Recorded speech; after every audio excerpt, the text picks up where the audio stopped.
Habari zenu mashabiki wa Dubu TZ. Najua wengi mnajiuliza kwa nini akaunti ya Kasongo na Mbalamadi tuliokuwa tunaposti movie yetu ya Dance School haipo. Ni kweli kabisa ile akaunti haipo na ni kwa sababu ambazo zipo nje ya uwezo wetu. Jana tuliposti Dance School episode ya 8 na alhamdulillah ilianza kuwa inafanya vizuri kwa sababu tuliposti mchana paka usiku, ndani ya masaa ilikuwa na masaa kama 10 ndio nikaja kugundua kuwa akaunti haipo na ni YouTube wenyewe ndio wamechukua. Kwa hiyo ni jambo ambalo lipo nje ya uwezo wetu. Kwa hiyo sisi tupo tunalipambania ili tuweze kuirudisha akaunti, ila ni jambo ambalo lipo nje ya uwezo wetu, inaweza ikarudi au inaweza isirudi. Kwa hiyo tulikuwa tunawaomba sana mashabiki zetu, kipindi hichi ambacho tunalipambania, mimi naona nisisubiri tu, niendelee kufanya kazi.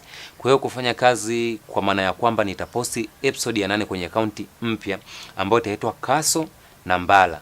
Kwa hiyo nilikuwa naomba sana mashabiki zetu sana, wale ambao mlisabu kwenye ile akaunti, ninawaomba tena mkasabu kwenye akaunti hii ya Kaso na Mbala, kwa sababu tulitumia nguvu kubwa na juhudi kubwa kuisimamisha ile akaunti paka pale ilipofika. Ilikuwa tayari na sabu 71,000, lakini ghafla tu imechukuliwa na hatuna uhakika kama itarudi au haitorudi, kwa sababu ni jambo ambalo lipo nje ya uwezo wetu.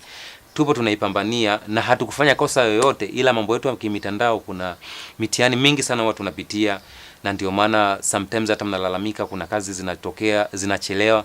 Kuna vitu vingi sana tunapitia ambao mtu ambao upo nje ya game huwezi kutambua. Sisi ambao tupo ndani ya game huko ndo tunaelewa changamoto ambazo tunapitia.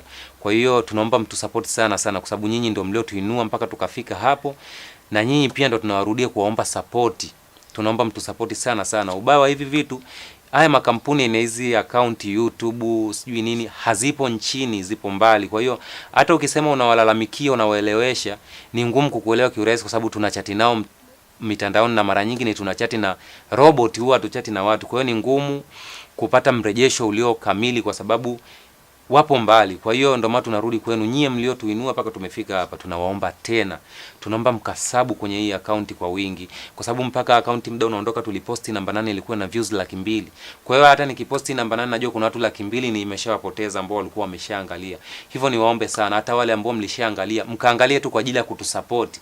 Tunajua tayari mmeshaona na tayari mnajua kilichotokea, lakini tunaomba muangalie tu kwa ajili ya kutusupport tuweze kusimama tena, kwa sababu watu wakiangalia kwa wingi akaunti itapata nguvu na itainuka tena. Kwa hiyo nawaomba sana mliokuwa mmesabu kwenye ile akaunti ya Kasongo na Mbalamadi, mkasubscribe tena kwenye akaunti hii ya Kaso na Mbala, na ambao hata tayari mlikuwa mmesha view mkaview tena, ili muweze kutupa nguvu na power, kwa sababu kiukweli hata nguvu ya kuandika story imekata, kwa sababu nilipambania jambo na limeshasimama afu ghafla limeanguka. Kwa hiyo hata ile mood ya kuandika story imenikata. Kwa hiyo naomba mfanye hivyo kwa ajili pia ya kunipa nguvu mimi, kwa sababu nisione juhudi nilizozifanya zimekuwa ni bure. Nawaomba sana mashabiki zetu sana, nipo chini ya miguu yenu. Nawaomba kama mlivyotuinua mtuinue tena kwenye hili. Nawaomba mkasubscribe na mkaview, na pia kwa wale ambao hamkuona episode ya kwanza mpaka ilipofikia, tutatengeneza episode ya kwanza mpaka ya 7, tutaiweka ikiwa ni episode moja, kuanzia ya kwanza hadi ya 7 tutaiposti tena kwenye akaunti hii ya Kaso na Mbala. Kwa hiyo nawaomba sana sana ndugu zangu sana, nahitaji support yenu. Kipindi hiki kigumu ndo kipindi cha nyinyi pia kutuonyesha, kututia moyo sisi. Mmetusaidia huko tulipotoka, mmetusupport, basi tunaomba msimame na sisi kwenye hili, kwa sababu kiukweli tumevunjika moyo. Sio mimi tu, ni pamoja na timu nzima, wadogo zangu kina Kaso, kina Mbala, wote wamevunjika moyo, kwa sababu tulikuwa tunatumia energy kubwa sana. Hamna movie ambayo inatutesa kama hii Dance School, kwa sababu ni movie ambayo ina watu wengi, kushuti kwake inatumia muda, alafu kilichotokea kimetuvunja moyo wote. Kwa hiyo naomba mfanye hivi kwa ajili ya kututia moyo wote, kwa sababu hadi madogo pia wamevunjika moyo, wale wamekuwa wanyonge. Kwa hiyo tunaomba mkatutie moyo, mkatusupport ili tuweze kurudi tena. Tunaomba sana na tunawashukuru sana.